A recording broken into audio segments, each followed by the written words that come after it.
वर्षी कॉप होते त्या वर्षी 100% UPSC असेल किंवा MPSC असेल प्रिलिम्स मध्ये कॉप 30 मध्ये काय गोष्टी घडल्या, कशावरती चर्चा झाली, काय अग्रीमेंट मंजूर झाले किंवा कोणत्या विषयांवरती जास्त फोकस दिला, त्याचं थीम काय होतं या वर्षीचं, ते कुठल्या शहरामध्ये झालं, तर त्याचं जिओग्राफिकल लोकेशन, भौगोलिक रचना कशी आहे, हे परीक्षेमध्ये आपल्याला येऊ शकतं. आणि याच दृष्टिकोनातून याच पॉइंट ऑफ व्ह्यूने आज आपण कॉप 30 वरती चर्चा करणार आहोत.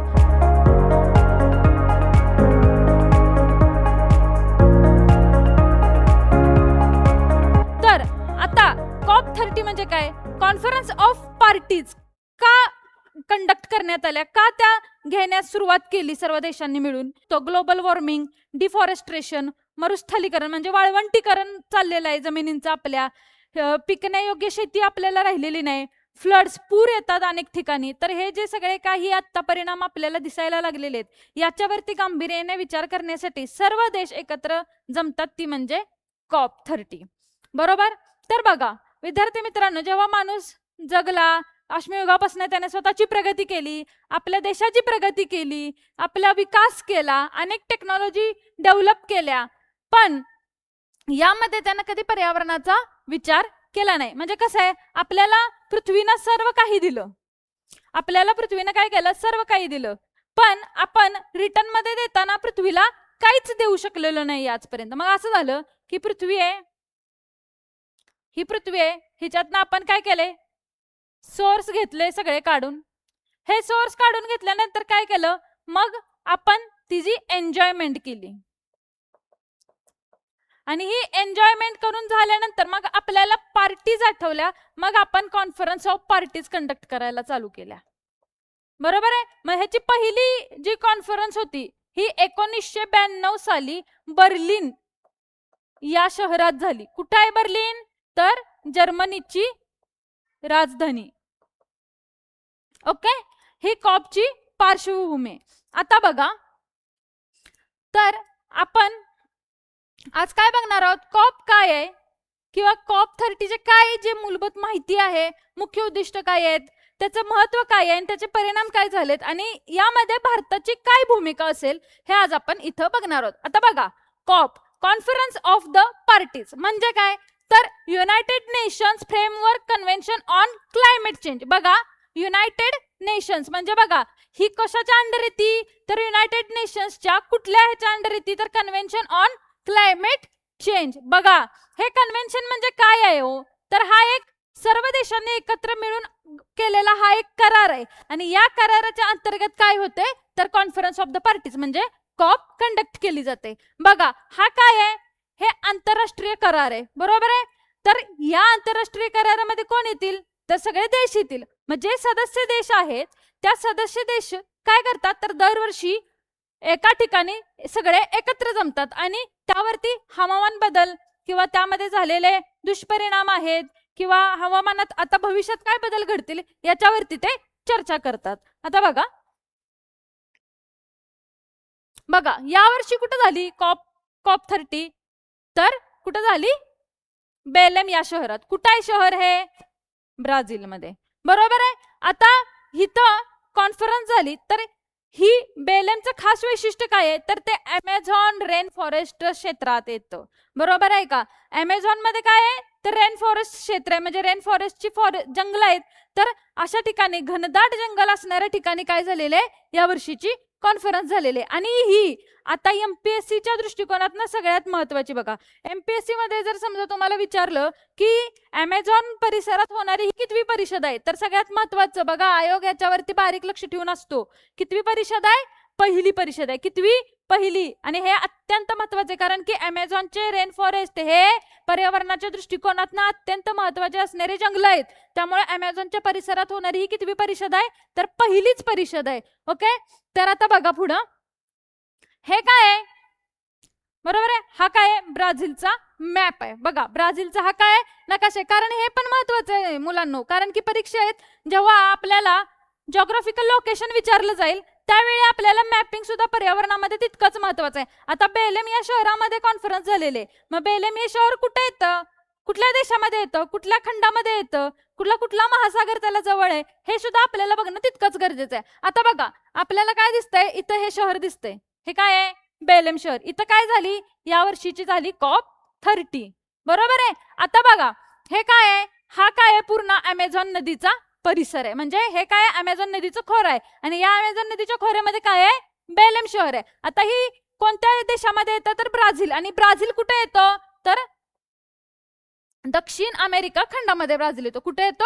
दक्षिण अमेरिका खंड. बघा, कुठला खंड आहे, दक्षिण अमेरिका, बरोबर आहे का.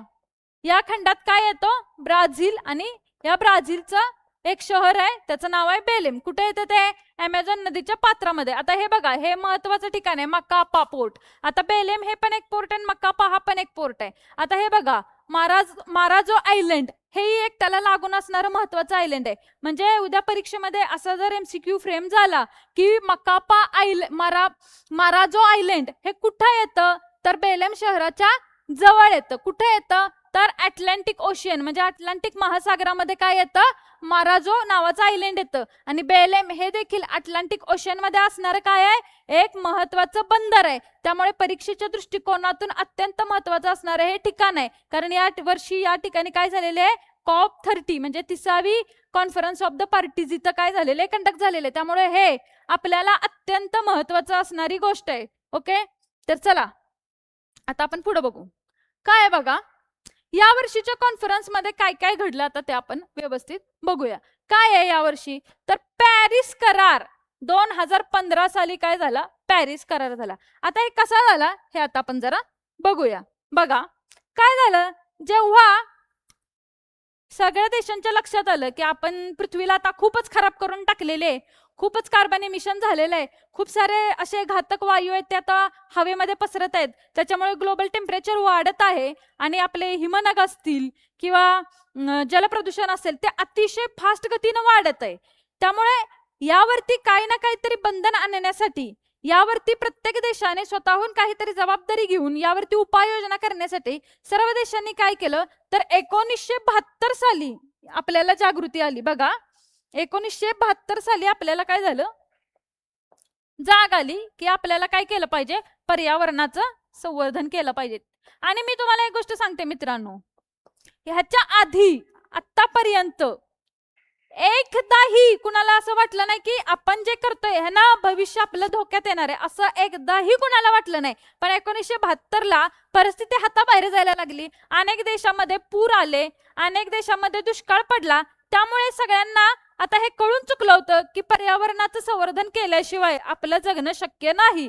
त्यामुळे 1972 ला सगळ्यांनी स्टॉकहोम या ठिकाणी एकत्र आले आणि स्टॉकहोम कॉन्फरन्स ही प्रसिद्ध आहे त्याच्यासाठी. तर स्टॉकहोम मध्ये सगळेजण एकत्र आले आणि कॉन्फरन्स कंडक्ट केली. आता स्टॉकहोम नंतर आपल्याला असं समजलं की आता आपल्याला काहीतरी ह्याच्यातनं पुढं पाऊल टाकलं पाहिजे, म्हणून क्योटो प्रोटोकॉल आणला. काय आणला, क्योटो प्रोटोकॉल. ह्याच्यातनं काय केलं, तर सर्व देशांवरती समान बंधनं टाकण्यात आली आणि प्रत्येक जो सदस्य देश आहे याच्यावरती जबाबदारी देण्यात आली की तुम्हाला आता तुमच्या देशामध्ये जे काही हवामानाचे बदल आहेत ते तुम्हाला कंट्रोलमध्ये ठेवले पाहिजेत, कार्बन इमिशन हे कंट्रोलमध्ये ठेवलं पाहिजे. तर हे क्योटो प्रोटोकॉलचं वैशिष्ट्य आहे. आणि ह्या क्योटो प्रोटोकॉल नंतर मग 1982 नंतर बघा 10 वर्षाचा गॅप आहे. 1972 ला स्टॉकहोम कॉन्फरन्स झाली, त्याच्यानंतर क्योटो प्रोटोकॉल 1982 ला आला आणि 1992 ला काय झालं, तर कॉन्फरन्स ऑफ पार्टीज चालू झाल्या.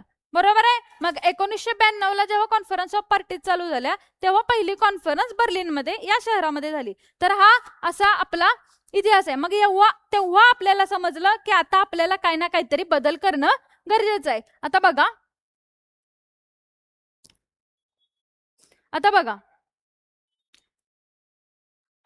पॅरिस करार. आता त्याच्यानंतर 2015 साली काय केला, पॅरिस अग्रीमेंट केलं. मग पॅरिस अग्रीमेंट मध्ये काय आलं, तर प्रत्येक देशानं आपल्या इथं 1.5 डिग्री सेल्सिअस ने तापमान काय करायचंय, दरवर्षी कमी करायचंय. हे काय आहे, पॅरिस अग्रीमेंटचा मुख्य बिंदू होता. आता बघा ह्याच्यामध्ये काय केलं, NDC म्हणजे नॅशनली डिटर्मिनाइंट कॉन्ट्रीब्युशन्स म्हणजे NDC हा जो आहे ते काय केलं, तर महत्वाकांक्षी असं एक टार्गेट दिलं प्रत्येक देशाला. म्हणजे काय, प्रत्येक देशानं काय ना काहीतरी आपला एनडीसी ठरवायचा, काही ना काहीतरी कॉन्ट्रीब्युशन हे पर्यावरण संवर्धनामध्ये द्यायचं. आता बघा सेकंड काय आहे, तर हवामान वित्त म्हणजे काय, क्लायमेट फायनान्स. आता बघा विकसनशील देशांसाठी निधी वाढवणे. आता हे का गरजेचं आहे हे आता आपल्याला लक्षात घेतलं पाहिजे. विकसनशील देशांना निधी द्यायची का गरज पडली, याचं कारण असं आहे की आजपर्यंत जे काही पर्यावरणाचा ऱ्हास झाला, जे काही कार्बनचं इमिशन झालं, जे काही घातक वायू या हवेमध्ये मिक्स झाले, हे कोणामुळे झाले, तर विकसित देशांमुळे.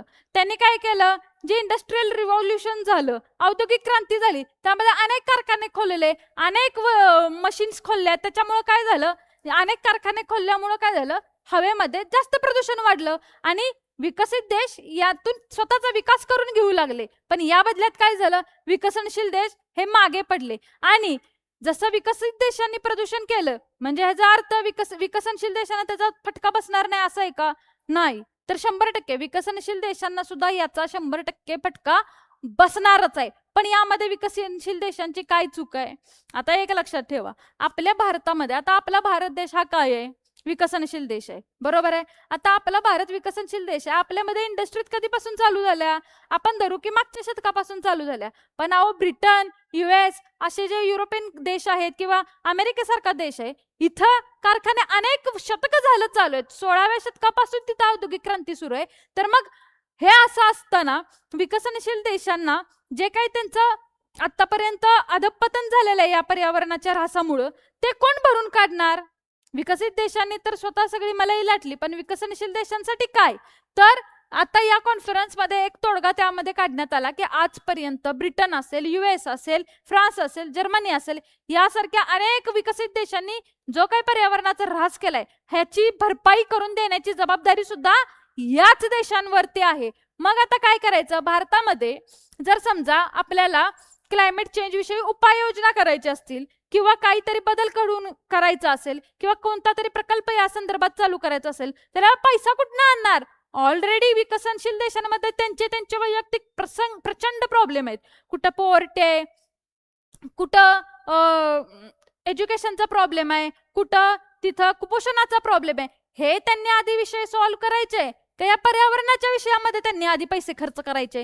हा असा म्हणजे बरेच असे मुद्दे विकसनशील देशांच्या पुढे उभे आहेत.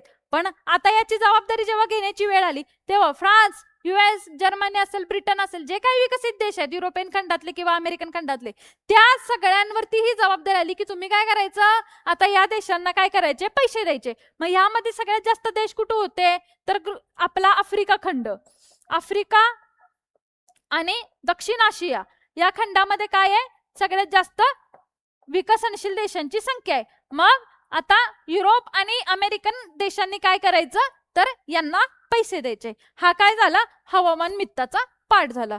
ओके, आता बघा loss and damage fund, same तीच कंडिशन आहे. लॉस अँड डॅमेज फंड म्हणजे काय, की जे तुम्ही आजपर्यंत नुकसान केलेलं आहे, जे तुम्ही आजपर्यंत डॅमेज केलेलं आहे पर्यावरणाला, त्याची भरपाई तुम्ही भरून देणं, बरोबर आहे. आता बघा अजून काय ह्यामध्ये चर्चा झाली, वनसंवर्धन आणि जैवविविधता संरक्षण. आता बघा अमेझॉन हे एक जंगल आहे, बरोबर आहे. अमेझॉन हे अतिशय महत्वाचं जंगल आहे पृथ्वीच्या दृष्टिकोनातनं. कारण अमेझॉन एकमेव जंगल असं आहे की जे पृथ्वीच्या पूर्ण ऑक्सिजनच्या कॅपॅसिटीमध्ये स्वतःचा 20% ऑक्सिजन कॉन्ट्रीब्यूट करतो. त्यामुळे अमेझॉन हे अतिशय महत्वाचं जंगल आहे. हे कुठे येतं बघा, सांगते तुम्हाला. अमेझॉन का महत्वाचं आहे आणि इथं आपल्याला का विशेष लक्ष केंद्रित करायचं आहे, तर बघा हा बघा ही आपली पृथ्वी आहे. हा मला जास्त चांगलं आर्ट करता येत नाही पण समजून घ्या, ही आपली पृथ्वी आहे. हे काय मधून गेलंय, विषुववृत्त म्हणजे काय, इक्वेटर. आणि इथं काय आहे या कोपऱ्यामध्ये,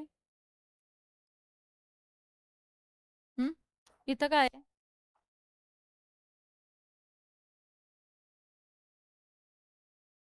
हा काय आहे, तर दक्षिण अमेरिका खंड, बरोबर आहे. आणि अमेझॉनचं फॉरेस्ट कुठे येतं, सगळं या एरियामध्ये येतं. हे काय आपलं अमेझॉन फॉरेस्ट, बरोबर आहे. हे काय इक्वेटर आहे. आता एक लक्षात घ्या, हा इक्वेटरच्या मध्ये येणारा अमेझॉन फॉरेस्ट आहे. म्हणजे इथं काय झालं, ऊन आणि पाऊस त्यामुळं असणारी काय झाली, सुपीक जमीन ही कशी आहे, भरपूर आणि मुबलक प्रमाणात आहे. त्यामुळे इथं काय असणार आहे, झाडांची आणि प्रजातींची संख्या कशी असणार आहे, जास्त. बरोबर आहे. झाडांची संख्या आणि जीव जे आपले प्रजाती आहेत, जीव प्रजाती, त्यांची संख्या कशी असणार आहे, जास्त असणार आहे. म्हणजे याचा अर्थ काय झाला, इथं बायोडायव्हर्सिटीचं प्रमाण कसं असणार आहे, जास्त असणार आहे. आता बघा, म्हणून COP30 मध्ये सगळ्यात महत्वाचा मुद्दा काय घेतलेला आहे, तर वनसंवर्धन आणि जैवविविधतेचं संवर्धन. कुठं, तर अमेझॉनच्या जंगलातलं. विशेषतः म्हणजे असं नाही की फक्त अमेझॉनचं संरक्षण करायचंय, जगात जिथं जिथं कुठं कुठं बायोडायव्हर्सिटी अवेलेबल आहे तिथं तिथं सगळीकडे जैवविविधतेचं आणि वनसंवर्धनाचं हे संवर्धन करायचंय. बरोबर. पण विशेषतः अमेझॉन का, तर आजपर्यंत जगाच्या इतिहासामध्ये अमेझॉनच्या जंगलामध्ये अनेक वेळा आगी लागून तिथल्या जंगलांचा आणि जैवविविधतेचा ऱ्हास झालेला आहे. मग ह्याला कुठेतरी संपुष्टात आणण्याची चर्चा कुठे झालेली आहे, या COP30 मध्ये झालेली आहे. बघा काय काय, हे अतिशय महत्वाचं आहे. हे परीक्षेमध्ये तुम्हाला ऑप्शन म्हणून येणार आहे. काय झालंय, अंमलबजावणीचा आढावा. बघा आता या COP30 ची महत्वाची थीम काय आहे, तर अंमलबजावणी. ह्या COP मध्ये सगळ्यात जास्त जर चर्चा कशावर झाली, अंमलबजावणी. पॅरिस करार. पॅरिस करार का महत्वाचा आहे, कारण आज कधी झालाय हा, 2015 झालंय. आजपर्यंत काय इम्प्लिमेंटेशन झालंय पॅरिस कराराचं, 0 झालंय. का, तर युरोपियन कंट्रीज, ज्या काही युरोपियन देश आहेत, अमेरिकेसारखा देश आहे, यांचं या ठिकाणी कॉन्ट्रीब्युशन 0 आहे. ह्या लोकांचा प्रॉब्लेम असा असतो मित्रांनो, की हे स्वतःचा विकास करण्यासाठी ना कुणाच्याही मानगुटीवर सुरा फिरवायला तयार असतात, पण जेव्हा त्याची नुकसान भरपाई द्यायची वेळ येते ना, तेव्हा हे सगळे निर्बंध जे काही सगळे असतील नियम, हे कुणावर लादले जातात, आपल्यासारख्या विकसनशील देशांवर. जसं की भारत आहे किंवा ब्राझील सारखा एक विकसनशील देश आहे, आफ्रिकेतले अनेक छोटे छोटे विकसनशील देश आहेत, यांच्यावरती ही लोक निर्बंध लावणार. मग आपल्याला पैसे खर्च करायला हेच भाग पडणार. म्हणजे बघा किती यांची ड्युअल मोनोपोली आहे या क्षेत्रांमध्ये, पण हे पण आपल्याला लक्षात येतं. मग काय सांगितलं, विकसनशील देश जे कोणी अंडर डेव्हलप्ड कंट्रीज आहेत यामध्ये आलेल्या, त्या काय म्हणल्या की अंमलबजावणी नीट झाली पाहिजे. कशाची, पॅरिस अग्रीमेंटची. तरच काय आहे, या कराराला काहीतरी महत्व आहे. मग प्रत्येकाने काय केलं, तर NDCच वाटून घेतले. तसंच हवामान वित्त म्हणजे क्लायमेट फायनान्स, हेही तुम्हाला मी आता सांगितलेलं आहे. आणि लॉस अँड डॅमेज फंड, आणि काय सांगितलं, वनसंवर्धन जैवविविधतेचं संरक्षण. हे अतिशय महत्वाचे पॉइंट आहेत. जर समजा तुम्हाला परीक्षेमध्ये असा प्रश्न आला की COP30 म्हणजे कॉन्फरन्सेस ऑफ पार्टीज 30, यामध्ये सगळ्यात महत्वाचे मुद्दे कोणकोणते आहेत, आणि हे जर ऑप्शन्स त्यामध्ये आले तर प्रश्न चुकायला नको. बघा आता पुढं, हा बघा आता काय, बघा अमेझॉन रेन फॉरेस्ट, जे की मी तुम्हाला आता सांगितलं की अर्थचं लंग आहे. कारण काय, ह्यातला 20% ऑक्सिजन आपण काय करतो, पृथ्वीमध्ये 20% ऑक्सिजनचं कॉन्ट्रीब्युशन कोणी दिलंय, अमेझॉनच्या फॉरेस्टने दिले. बघा ग्लोबल साऊथ, मी जे आता तुम्हाला सांगितलं ग्लोबल साऊथ, त्यामध्ये कोण आहे, इंडिया, इंडोनेशिया यासारखे देश कुठे येतात, ग्लोबल साऊथ मध्ये येतात. यांच्या समस्यांवर, म्हणजे इंडोनेशिया ही देखील काय आहे, एक इक्वेटरची कंट्री आहे. कुठली, इक्वेटोरियल कंट्री आहे. बरोबर आहे. म्हणजे जसं अमेझॉनच्या फॉरेस्ट मध्ये जैवविविधता आढळती, तशीच काय होणार आहे, इंडोनेशियाच्या ठिकाणी सुद्धा जैवविविधता आढळणार आहे. म्हणून तिथं लिहिलंय ग्लोबल साऊथच्या समस्यां केंद्रस्थानी. कारण ग्लोबल साऊथचे बऱ्यापैकी देश कुठे येतात, इक्वेटरला येतात. बरोबर आहे का. म्हणजे जर ही आपली पृथ्वी असेल, बरोबर आहे, सॉरी, ही आपली पृथ्वी आहे, काय होते, ही ओके, ही पृथ्वी आहे आपली. जाऊ दे, परतच एकदा काढते मी डायग्राम. ही काय पृथ्वी आहे, बरोबर आहे. मला डायग्राम जास्त चांगल्या काढता येत नाहीत बरं का, समजून घ्या मित्रांनो. ही काय आपली पृथ्वी आहे, बरोबर आहे. आणि हितला जो एरिया आहे पृथ्वीतला, बघा पृथ्वीचा जो आपला मॅपिंगचा हा जो एरिया आहे इथला, हा एवढा, हा खालचा भाग, हे इक्वेटर आहे, इथं भरती भारत असेल आपला. ओके, इथून कॅप्रिकॉर्न असं गेले तर इथला जो एरिया आहे त्याला काय म्हणलं जातं? Global south.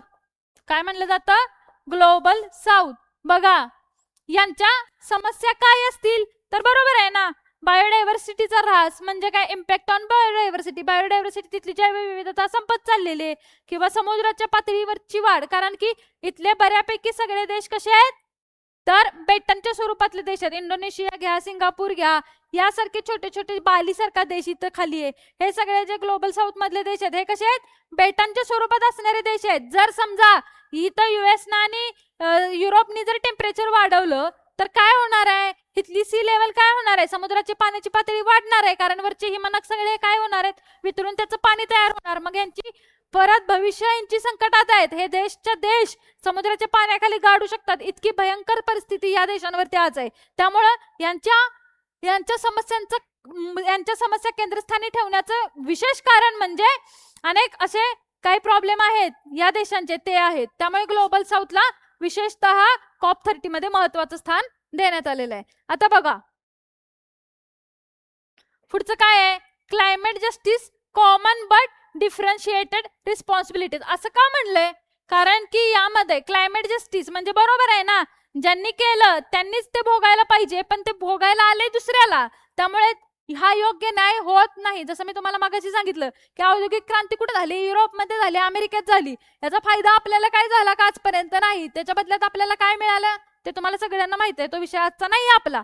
पण बघा क्लायमेट जस्टिस हा इथं झालाच पाहिजे. म्हणजे यामध्ये विकसनशील देशांची म्हणजे अंडर डेव्हलप्ड जेवढ्या कंट्री आहेत, डेव्हलपिंग कंट्रीज आहेत, त्यांचा इथं रोल प्ले होतो की इथं क्लायमेट जस्टिस आपल्याला केला पाहिजे, की विकसित देशांनी जे आजपर्यंत बर्बादी केली त्यांनी ती भरून दिली पाहिजे. पुढे बघा कॉमन बट डिफरन्शिएट रिस्पॉन्सिबिलिटीज. बरोबर आहे ना, सगळ्यांच्या जबाबदाऱ्या काय सारख्या येणार आहेत का? जी भारताची जबाबदारी आहे ती अमेरिकेची जबाबदारी असू शकेल का? नाही. पण ते पळ काढण्यामध्ये सगळ्यात एक्सपर्ट असतील तर ते अमेरिकावाले आहेत. आपण मात्र या सगळ्या गोष्टी गांभीर्याने विचार करायला लागलेलो आहोत. आता सगळ्यात महत्वाचा परीक्षेला योग्य असणारा मुद्दा म्हणजे बघा COP30 ला काय म्हणलेलं आहे? अमेझॉन कॉप असं नाव त्याला दिलेलं आहे. बघा परीक्षेमध्ये असा प्रश्न येऊ शकतो की COP30 या कॉन्फरन्सला पुन्हा एकदा काय नाव देण्यात आलेलं आहे? तर काय नाव देण्यात आलंय? Amazon COP. बघा 4-5 ऑप्शन येतील, त्यातले आपल्याला योग्य जर ऑप्शन निवडायचं असेल तर काय आहे उत्तर? Amazon COP. अतिशय महत्वाचा आहे हा मुद्दा. बघा लक्ष द्या. आता बघा का म्हणलेलं आहे अमेझॉन कॉप? तर अमेझॉन हे तुम्हाला आता मागाशी जसं सांगितलं की का, तर अमेझॉन मध्ये काय आहे? जंगले, जैवविविधता आणि हवामान हे कसं आहे? अतिशय चांगल्या पद्धतीचे आहे, म्हणून याला अमेझॉन कॉप असं म्हणलेलं आहे. आणि ही कॉन्फरन्स पण त्याच एरियात आयोजित केली होती, त्यामुळे याला अमेझॉन कॉप असं म्हणलेलं आहे. बघा मी तुम्हाला आत्ताच सांगितलं की अमेझॉन काय आहे? तर जगातील सगळ्यात मोठं उष्णकटिबंधीय, बरोबर आहे का? ट्रॉपिकल वर्षावन म्हणजे ट्रॉपिकल रेन फॉरेस्ट. ट्रॉपिकल काय आहे? रेन फॉरेस्ट आहे, बरोबर आहे? अमेझॉन आहे, बरोबर आहे. आणि बघा जागतिक कार्बन चक्र मी जे सांगितलं की ऑक्सिजन इथं सगळ्यात जास्त प्रोड्यूस केला जातो, आणि जगातला बऱ्यापैकी कार्बन डायऑक्साईड जर कोण ऍब्झॉर्ब करत असेल तर ते अमेझॉनची झाडं ऍब्झॉर्ब करतात. म्हणून कार्बन चक्रासाठी आणि जगातल्या पावसासाठी म्हणजे पर्जन्यमानासाठी काय महत्वाचं आहे? अमेझॉनचं फॉरेस्ट महत्वाचं आहे. बघा येथे COP30 चे आयोजन केल्याने वाटाघाटी आणि समांतर कार्यक्रमांमध्ये वनतोड, जैवविविधतेचा ऱ्हास आणि हवामान बदल यांच्यातील संबंधांवर व तसेच स्थानिक आणि आदिवासी लोकांच्या भूमिकेवर जोर दिला जातो. आता स्थानिक आणि आदिवासी का महत्वाचे आहेत? बघा का, बघा आदिवासी लोकांकडून काय केलं जातं? तर जंगलांचं संवर्धन केलं जातं. आता समजा आपल्या इथं गडचिरोलीमध्ये जास्त वन क्षेत्र आहे, तिथं काय आहे? आपला महाराष्ट्राचा बऱ्यापैकी आदिवासी भाग तिथं राहतो. आदिवासी लोकांची संख्या गडचिरोली जिल्ह्यामध्ये कशी आहे? जास्त आहे. तर आता बघा आपण जर तिथं एखादा मोठा हायड्रो इलेक्ट्रिक पॉवर जनरेशनचा किंवा न्यूक्लिअर पॉवर प्लांट टाकला तर काय होईल? हे कायद्याला देखील मान्य आहे का? तर अजिबातच नाही. तर कायदा सुद्धा असं का सांगतो की इथलं वन्य क्षेत्र आणि तिथल्या आदिवासींचे हक्क ते त्यांना दिले पाहिजेत. कारण की जसं आपण आपली एक जीवनशैली तयार केलेली आहे तशी आदिवासी लोकांची पण एक जीवनशैली आहे. आणि ती आदिवासी लोकांची जीवनशैली कुणासोबत निगडीत आहे तर या निसर्गासोबत निगडीत आहे, या झाडाझुडपांसोबत, तिथल्या राहणाऱ्या पशुपक्ष्यांसोबत निगडीत आहे. त्यामुळे जर आपण जंगलं नष्ट केली तर या आदिवासी लोकांनी कुठे जायचं? त्यांचे अनेक रोजगार आज त्या जंगलांवरती निर्भर आहेत. आपण बघितलं तागाचं किंवा बांबू पासून ज्या वेगवेगळ्या वस्तू बनवल्या जातात ते कोण बनवतं तर आदिवासी लोकच बनवतात. जर जंगलच नाही ठेवली तर त्यांचं उदरनिर्वाहाचं साधनच आपण काढून घेतल्यासारखं आहे. म्हणून बघा आपला संविधान सुद्धा काय सांगतं तर आदिवासी क्षेत्रामध्ये जी लोक राहतात तिथं जो काही वन्य क्षेत्र आहे त्याचं रक्षण झालं पाहिजे, का तर ह्या लोकांचे हक्क त्यावरती सगळे अवलंबून आहेत. आलं लक्षात? आणि बघा म्हणजे हे किती महत्वाचे आहे जागतिक दृष्ट्या सुद्धा. आदिवासी लोकांच्या हक्कांवरती COP30 मध्ये पण चर्चा होतीये. याचं कारण असं आहे की आफ्रिकेमध्ये आणि जसं मी तुम्हाला आता म्हटलं की साऊथ आशिया, दक्षिण आशियामध्ये अनेक अशी देश आहेत की जिथं आजही आदिवासी लोक सगळ्यात जास्त प्रमाणात राहतात. त्यामुळे हा मुद्दा आज इथे या कॉन्फरन्समध्ये चर्चेला गेलेला आहे. बघा COP30 मध्ये जंगली आदिवासींचे हक्क न्याय संक्रमणांवर इतका भर का दिला जातो हे याच्यावरून आपलं स्पष्ट झालं. ओके, आता बघा आता आपल्याला COP30 चे काय परिणाम चेक करायचे आहेत. काय परिणाम म्हणजे हे जे आता सगळं जे काही सगळे देश एकत्र जमून जो काही गोंधळ घातलेला आहे त्याच्यातनं आता पुढे परिणाम काय करायचे, काय होणार आहेत. म्हणजे हे जर आता जे त्यांनी ठरवलं की अमेझॉनचं संरक्षण करायचं, तिथल्या बायोडायव्हर्सिटीचं संरक्षण करायचं किंवा आदिवासींच्या हक्कावरती त्यांनी चर्चा केलेली आहे, हवामान बदल कसा रोखायचा ह्याच्यावरती चर्चा केली. आता हे पुढे जाऊन त्याचा परिणामांमध्ये कसा बदल करायचा ते आता आपण इथं बघूया. आता पहिलं बघा बेलेम राजकीय पॅकेज म्हणजे पॉलिटिकल पॅकेज, बरोबर आहे, जो पैशाचा विषय. आता परीक्षेच्या दृष्टिकोनातून अतिशय महत्वाचा मुतीराओ. आता मुतीराओ हा शब्द काय आहे, ब्राझीलची जी भाषा आहे त्या ब्राझिलियन लँग्वेजचा हा काय शब्द आहे. आता बघा आपल्या इकडं जसं आपण म्हणतो की सर्व शिक्षा अभियान म्हणजे काय, सर्व लहान मुलांना काय झालं पाहिजे, शिक्षण मिळालं पाहिजे. तसं ह्या कॉन्फरन्सचा हे स्लोगन आहे. म्हणजे जसं सर्व शिक्षा अभियान हे शिक्षण क्षेत्राचं आपलं भारताचं स्लोगन आहे तसं मुतीराओ हे या COP30चं एक स्लोगन आहे किंवा त्याला सिम्बॉलिक आपण म्हणू.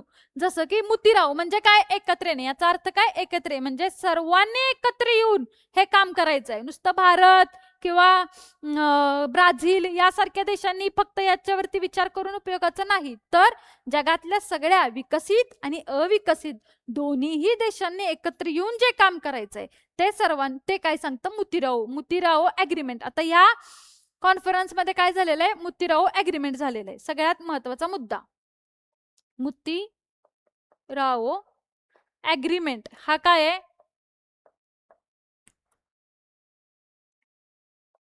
या कॉन्फरन्सचा सगळ्यात महत्वाचा मुद्दा आहे, बरोबर आहे. हे ॲग्रीमेंट याच्यामध्ये सँक्शन झाले. ह्याचा अर्थ काय आहे तर सगळ्या देशांनी, जेवढे काही देश या कॉन्फरन्सचे सदस्य असतील त्या सगळ्या देशांनी काय करायचंय, एकत्र यायचंय. आता बघा काय सांगितलंय या ॲग्रीमेंट नुसार, अनुकूलन निधी. बघा अनुकूलन निधी काय करणे, तिप्पट करणे. बघा अनुकूलन म्हणजे काय, ॲडॅप्टिव्ह म्हणजे काय. आता जर समजा ॲडॅप्टिव्ह म्हणजे काय, जर आता एक आपल्यामध्ये टेम्परेचर बदलते, म्हणजे आता बघा आपण जिथं उभा आहोत महाराष्ट्रात, या महाराष्ट्रामध्ये पूर्वीच्या काळी उन्हाळ्यामध्ये एवढं तापमान जात होतं का, नाही. पण अलीकडे आपण काय बघतो, अगदी वर्धा, वाशिम किंवा नागपूर या ठिकाणी तापमानाचा पारा एकदम 45-48 डिग्री सेल्सिअस, कधी कधी 50 डिग्री सुद्धा जातो. तर हा जो वातावरणातला झालेला बदल आहे किंवा अचानक एका ठिकाणी जास्त पाऊस पडतो, मग अचानक त्या ठिकाणी जास्त पूर येतो, तापमान वाढतं, तर हे जे काय आपल्याला हवामानातले बदल आहेत त्याला आपल्याला अनुकूल व्हायचंय, बरोबर का.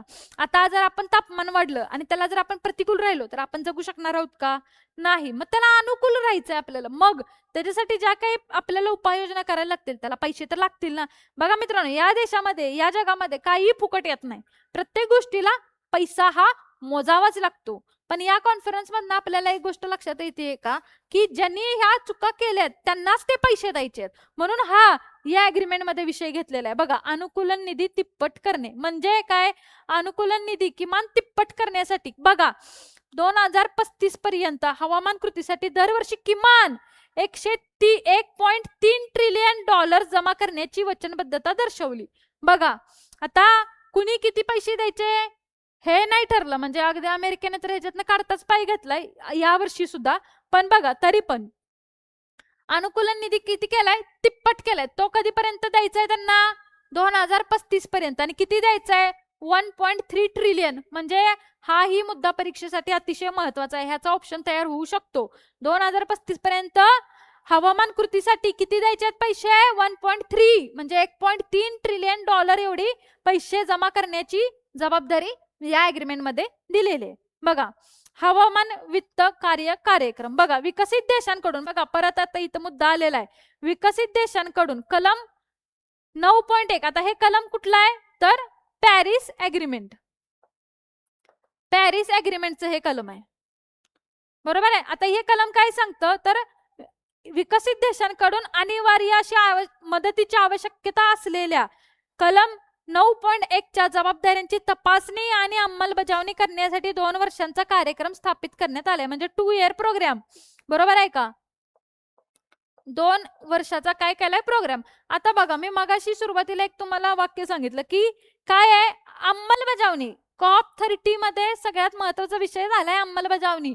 कधीपासून COP होतीये, 1992 पासून. आजपर्यंत पर्यावरणामध्ये काय सुधारणा आहे का, नाही. मग इतकी वर्ष काय चर्चा केली यांनी, काय बदल घडलाय आजपर्यंत, तर बदल काहीच नाही. उलट काय चाललंय, दिवसेंदिवस पर्यावरणाची स्थिती खालावत चाललेली आहे.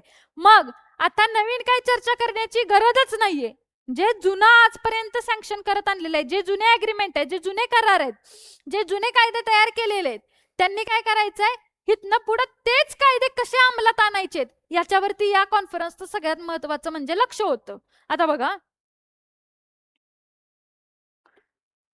बघा नुकसान आणि हानी, म्हणजे आता तुम्हाला वाटेल की जिथं तिथं मॅडम पैशाच बोलतायत, पण हा विषयच तसा गंभीर आहे की बघा आता आपल्या इथं पण काय आहे, दिल्लीची हवा प्रदूषित झालेली आहे, बरोबर आहे का, की यामध्ये आपला सुद्धा तितकाच वाटा आहे दिल्लीची हवा प्रदूषित होण्यामागे. पण असं काय, भारतासारख्या विकसनशील देशापुढे आजही बरेच सारे मुद्दे आहेत, बरेच सारे. अजूनही आपल्या इथे गरिबी आहे, बेरोजगारी आहे.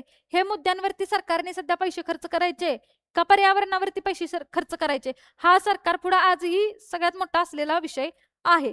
आता असे मुद्दे जर सरकार समोर असतील तर काय करायला पाहिजे, कुठनं आणायचा एवढा पैसा, बरोबर आहे. आता आपल्या देशात सध्या आर्थिक परिस्थिती कशी आहे हे सगळ्यांना माहिती आहे. मग हे जर सगळेच समस्या घेऊन चालायचं म्हटलं तर सरकारला शक्य नाही. मग जे काय नुकसान होतंय, जे काय आता दिल्लीची हवा शुद्ध करण्यासाठी जे काय उपाययोजना राबवायच्या तर असं दिल्लीचा आपला एक समस्या आहे, अशी अनेक देशांमध्ये तशीच समस्या असेल. मग त्याचं जे नुकसान झाले ती भरपाई कुणी द्यायचे तर विकसित देशांकडून ती घ्यायचे.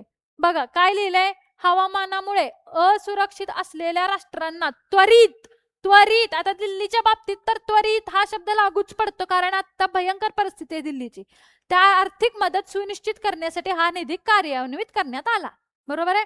म्हणजे आपल्याला यातनं काय मिळू शकते, भारताला मदत मिळू शकते. आता बघा बेलेम कृती यंत्रणा, म्हणजे बेलेम या शहरात परिषद झाल्यामुळे आपण त्याला बेलेम कृती यंत्रणा म्हणले. बघा कामगार आणि समुदायांसाठी हरित अर्थव्यवस्थेकडे न्याय्य आणि समान जागतिक संक्रमणास समर्थन देण्यासाठी एक नवीन आणि न्याय्य संक्रमण यंत्रणा स्थापन करण्यात आली. आता हे काय आहे चेक करूया. बघा कसं आहे विद्यार्थी मित्रांनो, हे बघा यांनी प्रदूषण केलं सगळं मान्य. आता हे काय म्हणायला लागलेत, ग्रीन एनर्जी. काय म्हणायला लागलेत, ग्रीन एनर्जी म्हणजे काय, हरित ऊर्जा. काय, हरित ऊर्जा. आता या हरित ऊर्जेमध्ये काय येतं, काय येतं, बरोबर आहे सोलर, म्हणजे बघा सोलर, बरोबर आहे, विंड, हायड्रोजन, बरोबर आहे का, हे काय येतं ह्याच्यामध्ये येतं. आता बघा आणि इकडे जे पोल्युटेड जे काही एनर्जीचे सोर्स आहे जे प्रदूषण करतात त्याच्यामध्ये काय येतो, कोळसा म्हणजे कोल, बरोबर आहे. आता बघा हे आता विकसित देश आहेत त्यांनी हे इम्प्लिमेंट करायला सुरुवात केलेली आहे. म्हणजे आता चीन असेल किंवा अमेरिका असेल, या देशांनी याच्यामध्ये जास्त पैसे गुंतवायला आता सुरुवात केलेली आहे. बरोबर आहे का? आता अमेरिकेमध्ये हायड्रोजन एनर्जीला अतिशय महत्व आलेलं आहे. पण जे आफ्रिकन कंट्रीज आहेत किंवा आपल्यासारखा भारताचा देश आहे ज्याच्यामध्ये 72% वीज ही आजही कोळशापासून बनवली जाते. किती? 72% कोळशाचं कॉन्ट्रीब्युशन आहे भारताच्या वीज निर्मितीमध्ये. मग आता असं झालंय की काही विकसनशील देशांना कोळशाचा आत्ताच शोध लागलाय किंवा त्यांच्याकडे आत्ता त्यांना मुबलक कोळसा मिळायला लागलाय. पण यांनी ऑलरेडी विकास करून घाण केलेले आहे. मग त्याचा आता यांचा विकास थांबवायचा का? यांनी कोळसा वापरायचा नाही का? तर बघा, यामध्ये बरेच असे काही प्रोजेक्ट असतात. आता आपल्या इथेच बघा, न्यूक्लिअर पॉवर प्लांट आहे किंवा एखादा वीज निर्मितीचा, कोळशावरच्या वीज निर्मितीचा एखादा प्रकल्प आहे. बरोबर आहे का? आता तिथं काय असतात, अनेक काय करतात, वर्कर काम करतात. बरोबर आहे ना? कुठली इंडस्ट्री अशीच रन होत नाही, कामगार तर लागतातच. तिथं जी टेक्नॉलॉजी वापरली गेलेली आहे ते वापरण्यासाठी कामगार लागणार. मग आता या वर्कर्सचं काय होणार? तुम्ही जर आता आज उठून लगेच म्हणला की 100% आपण सोलर वापरायचा, विंड एनर्जी वापरायची, लगेच हायड्रोजन एनर्जी वापरायची, ई फ्युएल वापरायचं, हे एक नवीन निघालंय सोर्स. जे ट्रान्सपोर्ट व्हेकल्स असतात त्याच्यासाठी ई फ्युएल वापरलं जातं. ई फ्युएल म्हणजे काय? तर जो आकाशातला जो कार्बन डायऑक्साईड असतो एअर मधला, ऍटमॉस्फिअर मधला, तो कार्बन डायऑक्साईड काय करायचा, ऍब्सॉर्ब करायचा आणि त्याला हायड्रोजन सोबत जोडून काय करायचं, एनर्जी तयार करायची, त्याला फ्युएल तयार करायचं, त्याला काय म्हणायचं, ई फ्युएल. ओके. मग हे जे आहेत उपाय हे विकसित देश लगेच इम्प्लिमेंट करायला लागले. पण या देशांचं काय, या वर्कर्सचं काय चूक आहे? ह्यांना आज घरीच बसायची वेळ येईल ना जर डायरेक्ट उद्या सरकारनं, भारत सरकारनं असं नियम काढला, असा कायदा बनवला की काय नाही, आजपासून कोळसा किंवा पेट्रोल डिझेल सगळं बंद आणि फक्त एवढंच वापरायचं, यांचं काय होईल? बरोबर आहे ना? म्हणजे तुम्हाला जर एखाद्या क्षेत्रामध्ये जास्त दीर्घकालीन बदल घडवून आणायचे असतील तर काहीतरी संक्रमणाचा म्हणजे ट्रान्झिशन पिरियड पाहिजे ना इथून इकडे जाण्यासाठी. बरोबर आहे का? मग तो ट्रान्झिशन पिरियड डिस्कस कुठं झालाय, तर आपल्या या कॉन्फरन्स मध्ये झालाय. ओके. बघा, GGA निर्देशांक म्हणजे काय, ग्लोबल गोल ऑफ ऍडॅप्टेशन. म्हणजे बघा, ग्लोबल गोल म्हणजे बरोबर आहे, जगाने एकच काहीतरी ध्येय ठेवलं पाहिजे. कशासाठी? ऍडॅप्टेशन म्हणजे अनुकूलनसाठी. उद्या जगाचं टेम्परेचर 50 किंवा 55 डिग्री 60 डिग्रीकडे पण चालले तर मग त्याला अनुकूल आपल्याला आपलं राहण्याचं ठिकाण राहिलं पाहिजे. तर जे काही गोल्स त्याच्यामध्ये निश्चित केली जातील ती ग्लोबली असली पाहिजेत. त्यामध्ये बघा, आता परीक्षेच्या दृष्टिकोनातून बघा काय आहे, 4 लक्ष्य, 4 आयामी लक्ष्य आहेत. त्यामध्ये किती निर्देशांक आहेत? तो 60. किती आहेत? 60 निर्देशांक आहेत. बरोबर आहे का? आणि ही सगळ्यांनी काय केलेली आहे, ऐच्छिक चौकट स्वीकारलेली आहे. बघा, परीक्षेच्या दृष्टिकोनातून अतिशय महत्वाचं आहे. 4 आयामी लक्ष्य आहेत. किती? 4 आयामी लक्ष्य आहेत. बरोबर आहे. त्याच्यामध्ये परत 7 उपआयाम आहेत. बरोबर आहे. 4, 7 आणि 60 लक्षात ठेवायचं परीक्षेच्या दृष्टिकोनातून. 4 मुख्य, त्याच्यातले उपआयाम 7 आहेत आणि त्या 7 आयामांमध्ये परत काय आहेत, 60 लक्ष निर्दिष्ट केलेले आहेत. ओके. हे काय आहे, GGA निर्देशांक म्हणजे काय, ग्लोबल गोल ऑफ ऍडॅप्टेशन. ओके. चला आता पुढे बघू आपण. बघा, आदिवासी हक्क, बरोबर आहे, त्याच्यावरती आपण चर्चा केलेली आहे. तिथलं स्थानिक लोकांचं संरक्षण झालं पाहिजे, आदिवासींचे त्यांचे हक्क मिळाले पाहिजेत, ते बरोबर आहे. आता हवामान गैर माहितीची कबुली, बरोबर आहे का? आता ह्याच्या आधी भारतामध्ये असे प्रसंग बरेच वेळा घडलेले आहेत. बघा, पावसाळ्याच्या तोंडावरती आपल्याला असं लक्षात येतं की हवामान खात्याने सांगितलेलं असतं की आता पाऊस पडणार आहे, थोड्या दिवसात पाऊस आता येणार आहे, मान्सून चालू होणार आहे. मग त्या लगबगीने शेतकरी काय करतो, रानामध्ये पेरणी करतो.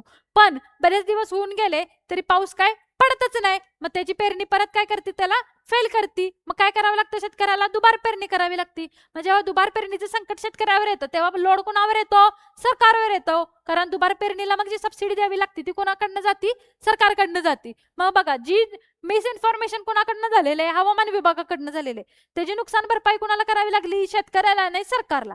बरोबर आहे. मग त्याचंही जागतिक प्रश्न आहे मुलांनो हा, बघा लक्षात घ्या. मग त्याची गैरमाहितीची कबुली, बघा काय म्हणले, हवामान विषयक गैरमाहितीची हानिकारक परिणामांना व औपचारिकपणे मान्यता दिली आणि विज्ञानाने अधिक आधारित धोरणा निर्मितीमध्ये माहितीच्या सचोटीने आवाहन केले. म्हणजे तेच जे मी तुम्हाला आता सांगितलं की चुकीची जर माहिती एखाद्या ऑर्गनायझेशन कडून कळवली आणि त्याचा जर चुकीचा परिणाम तिथल्या स्थानिक गोष्टींवरती झाला तर याची जबाबदारी सुद्धा त्या पर्टिक्युलर देशाने घेतली पाहिजे, असं या परिषदेमध्ये चर्चा झालेली आहे. बघा पुढे काय लिहिलंय, ग्लोबल इम्प्लिमेंटेशन ट्रॅकर. बघा जो मी मगाशी तुम्हाला म्हणलं की पॅरिस अग्रीमेंट मध्ये 1.5 डिग्री सेल्सिअस न तापमान कमी करायचं हे काय केलेलं होतं, उद्दिष्ट केलेलं होतं. कुठं? पॅरिस अग्रीमेंट मध्ये, बरोबर आहे. पॅरिस करारामध्ये हे काय होतं, उद्दिष्ट होतं, बरोबर आहे. आता हे ग्लोबल इम्प्लिमेंटेशन ट्रॅकर तेच सांगतोय की पॅरिस अग्रीमेंट अंतर्गत देश आपापली हवामान बांधिलकी म्हणजे बघा NDC हा नॅशनल डिटर्मिनेशन कॉन्ट्रीब्युशन म्हणजे हे प्रत्येक देशानं ठरवलेलं आहे की आम्हाला आता या वर्षीपर्यंत इतकं तापमान कमी करायचं आहे. तर हे ट्रॅक करणार इथं ट्रॅक म्हणजे ह्या COP30 थ्रू हे काय होणार आहे, ट्रॅक होणार आहे. म्हणजे तुम्ही किती नुसतंच बोलताय काय आम्हाला 1.5 डिग्री सेल्सिअस टेम्परेचर कमी करायचंय वगैरे असं नुसतं बोलून उपयोग नाही. तर हे आता काय करणार आहे, पर्टिक्युलर लक्ष ठेवून असणार आहे त्याच्यावरती. बघा आता ही महत्वाचे FTFFF म्हणजे काय, कटिबंधीय जंगलांचे दीर्घकालीन संरक्षण व संवर्धन करण्यासाठी आंतरराष्ट्रीय आर्थिक यंत्रणा म्हणजे ग्लोबल फायनान्स फॅसिलिटी आहे. बघा याच्यामध्ये काय, जंगलतोड थांबवण्याने जंगल जपणाऱ्या देशांना नियमित आर्थिक प्रोत्साहन देणे. आता हे खूप महत्वाचं आहे तयफ राहिला.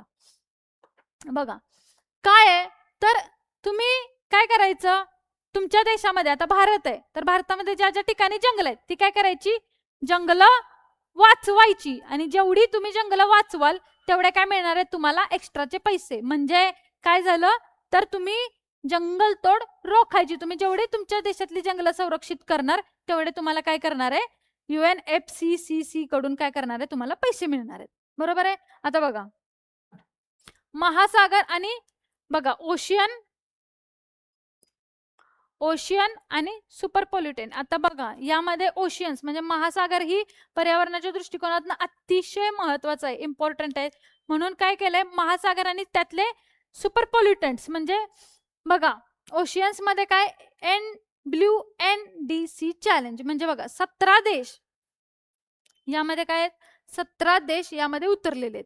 आता WNDC चॅलेंज काय आहे बघा, 2025च्या NDC मध्ये राष्ट्रीय निर्धारित योगदान म्हणजेच नॅशनल डिटर्मिनेशन कॉन्ट्रीब्युशन महासागराशी संबंधित मजबूत कृती व समाविष्ट करण्याची वचनबद्धता दर्शवली. म्हणजे बघा कसं, कोरल रिफ्स म्हणजे खारफुटीची जंगलं, सागरी गवत, ब्ल्यू कार्बन, शाश्वत सस्टेनेबल फिशरी, हे ज्या गोष्टी आहेत या गोष्टी काय करायच्यात, कन्झर्व करायच्यात. कोरल रिफ्स जसं मी तुम्हाला मगाशी सांगितलं की ॲमेझॉन हे आपलं काय आहे, लंग आहे ह्युमन्सचं. तसं ओशियनिक जे काही प्राणी आहेत म्हणजे ओशियनचे जे काही घटक आहेत, ओशियनचे जे काही जीव आहेत, महासागरातले जे काही जीव आहेत त्यांचं लंग कोण आहे, कोरल रीफ आहे. कोरल रीफ काय आहे, lung of ocean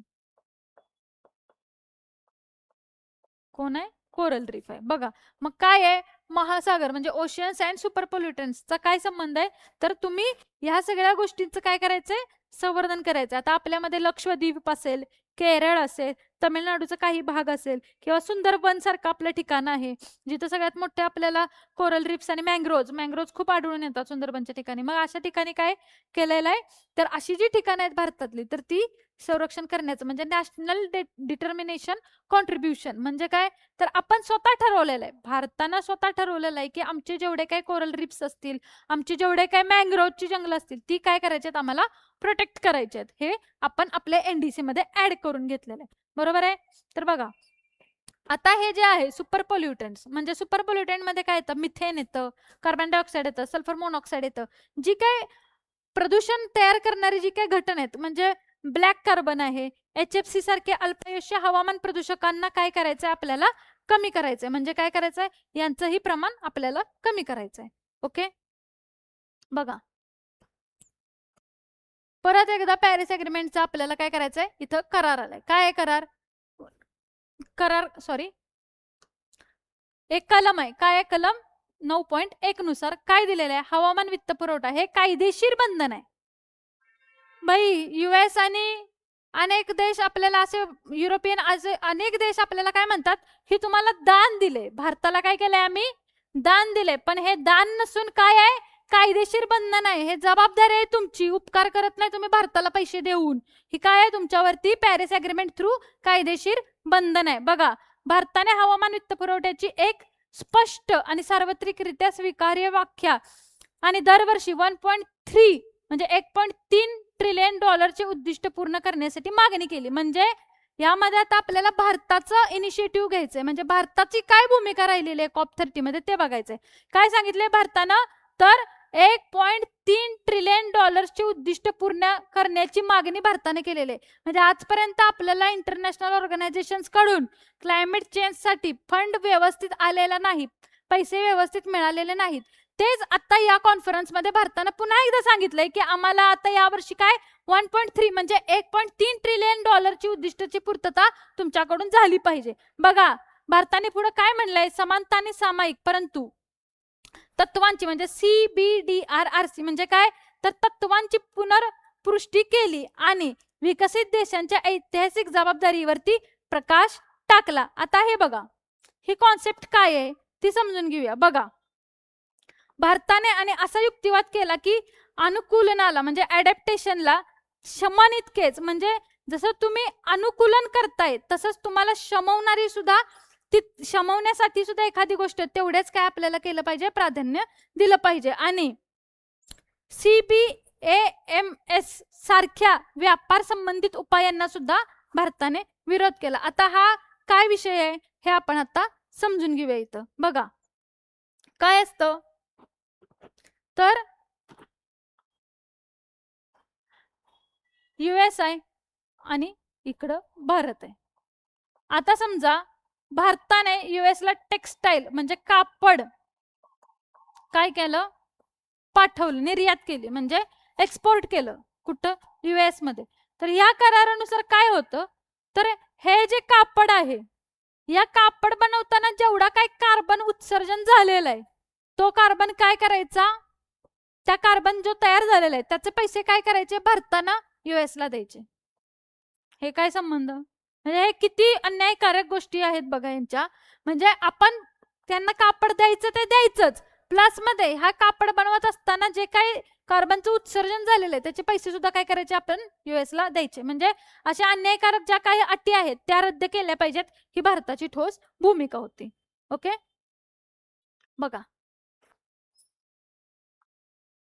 conference of the Paris COP, बघा काय खालील. आता हे बघा, हे काय आहे, UPSC आणि MPSCच्या पूर्व परीक्षेमध्ये कशा पद्धतीने प्रश्न विचारला जाऊ शकतो हे आपण आता बघूया. बरोबर आहे, COP सॉरी कॉप, बरोबर आहे. COPच्या संदर्भात खालील विधानांची चर्चा करा. आता बघा, आतापर्यंत आपण काय बघितलंय तेच आता आपल्याला इथं वापरायचं आहे. पहिलं काय आहे, ही संयुक्त राष्ट्रांची एक स्थायी संस्था आहे. काय आहे, स्थायी संस्था म्हणजे काय, परमनंट इन्स्टिट्यूट आहे. असं आपल्याला कुठं दिसलं का, नाही. संयुक्त राष्ट्रांची नाहीये, ही कशाची आहे, UNFCCC म्हणजे काय, United nation convention of climate change. Okay, याची काय आहे, ही एक ऑर्गनायझेशन आहे. COP म्हणजे ही स्थायी संस्था आहे का, नाही. म्हणजे हा विषय इथेच कट. बघा कॉपचे प्राथमिक उद्दिष्ट, बघा प्राथमिक या शब्दावर लक्ष केंद्रित करा. हवामान बदलातील व त्यांच्या ऐतिहासिक योगदानाच्या आधारावर प्रत्येक देशाला विशिष्ट उत्सर्जन व लक्ष्य निश्चित करणे आहे. प्रत्येक देशाला विशिष्ट दिलेलं आहे का, नाही. प्राथमिक उद्दिष्ट आहे का, नाही. विशिष्ट दिलं असतं तर आपण NDCचा कशाला अभ्यास केला असता, नॅशनल डिटर्मिनंट कॉन्ट्रीब्युशन. ह्याचा संबंध झाला नसताना प्रत्येक देशाने स्वतःची उद्दिष्ट स्वतः ठरवून घेतलेली आहेत, ही उद्दिष्ट यांनी ठरवून दिलेली नाहीत. म्हणजे हा ही मुद्दा काय झाला, इथं कट झाला. आता तिसरा मुद्दा बघा, संयुक्त राष्ट्रांच्या हवामान बदलाविषयक फ्रेमवर्क अधिवेशनांतर्गत UNFCCC हे एकमेव असे व्यासपीठ आहे जिथे सर्व देश हवामान कृतीवर चर्चा करण्यासाठी व वाटाघाटी करण्यासाठी काय करतात, एकत्रित येतात. बरोबर आहे. काय आहे, UNFCCC हा एकमेव मंच आहे की जिथं हवामानामध्ये जे काही बदल होत आहेत, क्लायमेट चेंजचे जे काही बदल होत आहेत ते बदल डिस्कस करण्यासाठी सर्व देश काय करतात, एकत्र येतात. म्हणजे हा काय ऑप्शन झाला आपला बरोबर आहे. ओके, आता चौथा बघा. हवामान बदलाशी जुळवून घेण्याचा आणि कमी कार्बन अर्थव्यवस्थांकडे संक्रमण करण्याच्या प्रयत्नांमध्ये विकसनशील देशांना पाठिंबा देण्यासाठी आर्थिक आणि तांत्रिक संसाधने एकत्रित करण्यात ही महत्वपूर्ण भूमिका बजावते. बरोबर आहे. जे आपण मगाशी इतका वेळ एकाच गोष्टीवर जास्त भर दिला की आर्थिक आणि तांत्रिक मदत विकसित देशांनी विकसनशील देशांना करायची असते. हे कोण सांगतं? कॉप ऑर्गनायझेशन, कॉप म्हणजे कॉन्फरन्स ऑफ पार्टीज आपल्याला सांगते. म्हणजे हा पण काय झाला, पर्याय बरोबर झाला. म्हणजे ह्याचं उत्तर काय आलं बघा, ह्याचं उत्तर काय आलं 3 आणि 4. म्हणजे ऑप्शन 1 आणि 2 चूक झाला, म्हणून आपल्याला ह्याचं उत्तर काय आलं फक्त 3 आणि 4. ओके, आलं लक्षात मुद्दा? बघा आता पुढं हे काय दिसतंय बघा, आपल्याला आहे ना अमेझॉनचं जे काय महत्व आहे ना ते अजून कळालेलं नाही. दुर्दैवाची गोष्ट म्हणजे मागच्या 2 वर्षापूर्वी अमेझॉनच्या जंगलामध्ये प्रचंड अशी आग लागली, प्रचंड अशी आग. त्यात अनेक तिथल्या जीवजंतू प्रजाती नष्ट झाल्या, अनेक वनस्पतींच्या प्रजातीही त्यामध्ये नष्ट झाल्या. आणि असं अनेक वेळा नाही, आजपर्यंत जेवढं रेकॉर्डवर आहे असं आतापर्यंत 74,000 वेळा अमेझॉनच्या जंगलामध्ये आग लागलेली आहे. म्हणजे इतकं आपण या सगळ्या गोष्टी कॅज्युअली घेतलेल्या आहेत. म्हणजे हे येणारं आपलं जे भविष्य इतकं भयानक असणार आहे हे याच्यावरनं लक्षात येते. आज इथं आपल्याला काय दिसते, ग्रीन फॉरेस्ट दिसते, बरोबर आहे का, घनदाट जंगल दिसते. अमेझॉनचं जंगल हे एकमेव असं जंगल आहे इतकं घनदाट आहे, इतकं घनदाट आहे की त्या जंगलामध्ये माणूस सहसा जात नाही. म्हणजे ब्राझील हा जरी देश हा दक्षिण अमेरिका खंडातला सगळ्यात मोठा देश असून ब्राझील या देशाची 30% जमीन कुणाकडे आहे, अमेझॉनकडे आहे, अमेझॉन फॉरेस्टकडे आहे. 30% जमीन अमेझॉन फॉरेस्टने व्यापलेली आहे. आणि अशा एवढ्या मोठ्या फॉरेस्टमध्ये एवढ्या सगळ्या आगी लागतात, त्यात अनेक जीवजंतू नष्ट होतात, ह्याची जबाबदारी कोणाची आहे? जर असंच हे अमेझॉनचं फॉरेस्ट जळत राहिलं, जंगल जळत राहिलं, तर जसं बघा जिओग्राफिकल जे आपले चॅनल्स असतात नाही का, डिस्कवरी, नॅशनल जिओग्राफी, इथं कसं वेगवेगळे आपल्याला असे जंगल दाखवतात. मग काही सवानाचे बघा गवताळ प्रदेश आहेत, सवाना ग्रासलँड्स म्हणजे सवानाचे गवताळ प्रदेश कसे दिसतात, ते असे खूप असं दूर दूर दूरपर्यंत फक्त गवत गवत असतं, झेब्रा, जिराफ यासारखे प्राणी फिरत असतात, कुठेतरी सिंह दिसतो. तशी अवस्था काही दिवसांना आपल्याला ह्याची बघायला मिळणार आहे. आणि ज्या दिवशी हे संपणार आहेत जंगल, त्या दिवशी आपलं जीवन, life is end, life will be end. कधी होईल? जेव्हा अमेझॉनचं जंगल संपेल, तेव्हा पृथ्वीवरून मानव जातीचं भविष्य हे धोक्यात येईल. एवढं लक्षात ठेवायचं. म्हणून फक्त अमेझॉनच नाही, आपली छोटी छोटी छोटी छोटी जंगलं ही सुद्धा आज अत्यंत महत्वाची आहेत. आता राजकीय मुद्दा बाजूला जरी सारला तरी आता महाराष्ट्रात जो आता सध्याचा मुद्दा चालू आहे, तपोवन नाशिकमध्ये काय आहे, पुढच्या वर्षी कुंभमेळा होणार आहे. आणि कुंभमेळा जेव्हा आपण ऑर्गनाईज करणार आहे तेव्हा आता आपण चाललेलो आहोत, तपोवनातली बरेच आपण 1700 झाडं कट करणार आणि त्या बदल्यात आपण 15,000 झाडं लावणार असं आपल्या मंत्र्यांनी आपल्याला सांगितलं. मला आजपर्यंत तर असं कधी बघण्यात आलेलं नाही की एवढे हायवे बांधले, त्याच्याकडेची झाडं तोडली, पण ती झाडं परत कुठंतरी लावलेली आहेत, किंवा त्या झाडांच्या बदल्यात अजून एखादं 10 झाडांचं वृक्षारोपण सरकारकडून किंवा आपल्यासारख्यांकडून केलेलं आहे. कारण आपण सगळे पण हायवे वापरतो, त्यामुळे आपण पण त्यात कॉन्ट्रीब्युशन दिलंच पाहिजे स्वतःचं. तर आपल्याकडनं असं काही झालेलं आजपर्यंत बघितलेलं नाही.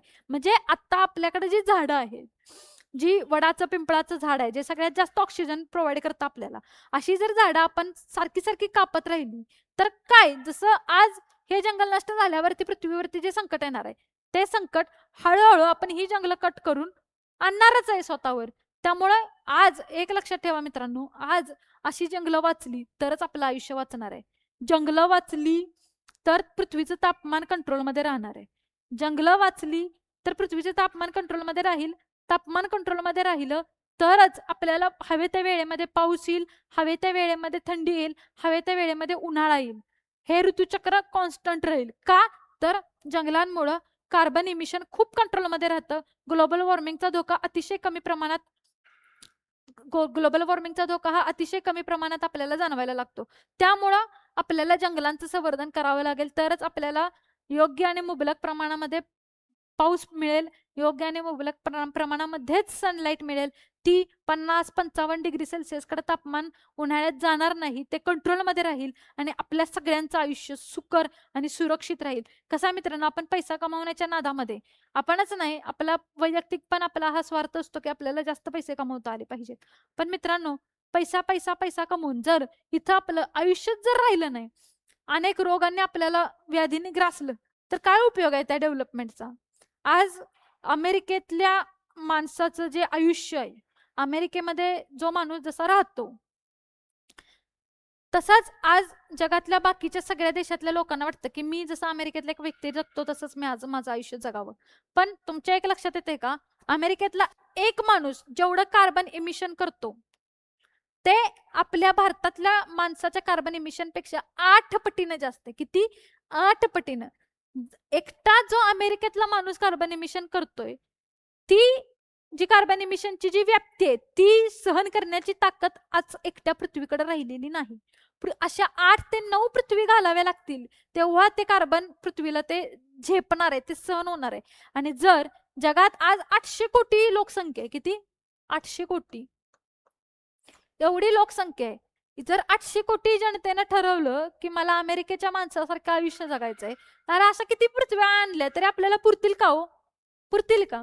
म्हणून आपल्या आयोगानं सुद्धा हा विषय महत्वाचा यामध्ये सिलेबसमध्ये टाकण्याचं कारणच ते आहे की आपल्याला जर आपल्या पृथ्वीचं आणि आपल्या आयुष्याचं दोन्हीही इंटरचेंजेबल वर्ड आहेत, पृथ्वी आणि आपलं स्वतःचं आयुष्य. जर आपल्याला आपलं आयुष्य वाचवायचं असेल तर पृथ्वीचं रक्षण केलं पाहिजे आणि पृथ्वीचं रक्षण केलं तरच आपलं आयुष्य वाचणार आहे, हे लक्षात ठेवा. तर धन्यवाद मित्रांनो, आज आपण आपला हा विषय इथेच थांबवतोय. धन्यवाद.